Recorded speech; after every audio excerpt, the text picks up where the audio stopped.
Good morning to all. Myself Dr. K. Manoharan, Associate Professor, Department of Biomedical Engineering. So today class we are going to see about the Zigbee protocols. This is the one of the method that will be used for an wireless communication protocols in the IoTs. Look at this. This is the Zigbee protocols. This is some of the applications. Look at this. Commercial applications, lightings, smart homes, again healthcare, retail sectors, manufacturing sectors. Zigbee is a wireless communication standards that provides a short-range, cost-effective network capabilities. So whenever we have an application like a short range, again it should have a low cost, providing a network. We prefer this Zigbees. It can be developed with an emphasis on the low-cost battery-powered applications such as building automations, industrial automations, commercial controls, marine wireless, personal health cares. So wherever it is a battery operated, we require a low power consumptions. So this will be best suitable for that. Again, the IEEE and the Zigbee alliance with an introducer Zigbee to provide a first general standard for these applications. So Zigbee, some of the applications we can go for a consumer electronics. We have so many goods for the consumer electronics. Building automations, security of HVAC, AMR, lighting control, access controls, TV, VCR, CD players, DVD, remotes, Zigbee wireless control that simply works. Again, PC peripherals, personal healthcare devices, patient monitoring, fitness monitoring, mouse, keyboard, joysticks, telecom services, home control, industrial control. This is some of the area of Zigbee application. Look at this. This is the antenna and this is the Zigbee devices. The advantage is the cost will be very less. Low cost, again the power consumption is less. That is a low cost, low power consumption. License to free operate with the operating frequency of 2.4 gigahertz and 868 megahertz and then 9115 megahertz frequency bands. So hundreds of devices per network can be supported. Network flexibility, it can have the star, cluster T or a mesh topologies. With this configuration it can supports.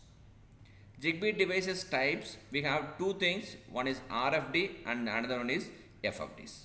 So this Zigbee architecture recognizes the two types of devices. One is RFD, that is reduced function devices. That function is limited, so this will be suitable for some simple applications. So this RFD has limited resources and does not allow some advanced function like routing and other difficult configurations.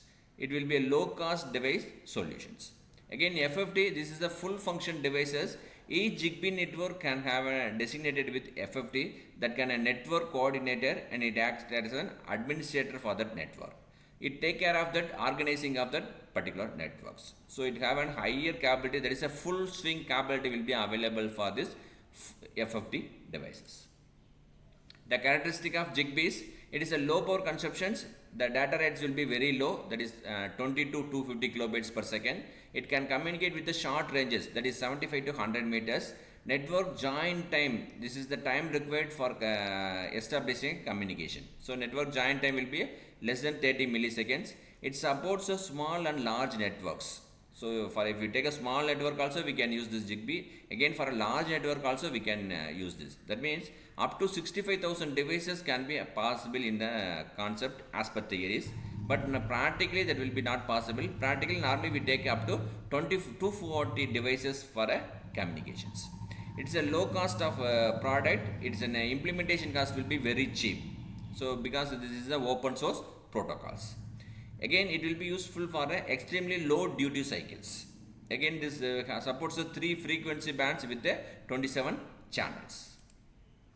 Look at the examples for this. So these will be a Zigbee end devices. This is the final devices. Look at this. So this is the end devices. Look at this. These brown colors, they all will be a Zigbee end devices. Look at this. This blue color. This is the Zigbee router. Look at this. This is a Zigbee router.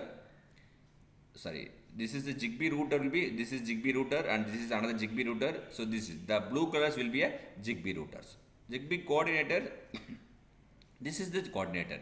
So whenever have this one network to another network communication, we use this Zigbee coordinators. So within this network, we use this Zigbee router to establish a communication. Look at this. So these can be coordinated and it is routed within the networks. So these two also can communicate. Whenever we have this network to this network, we can use this Zigbee coordinators.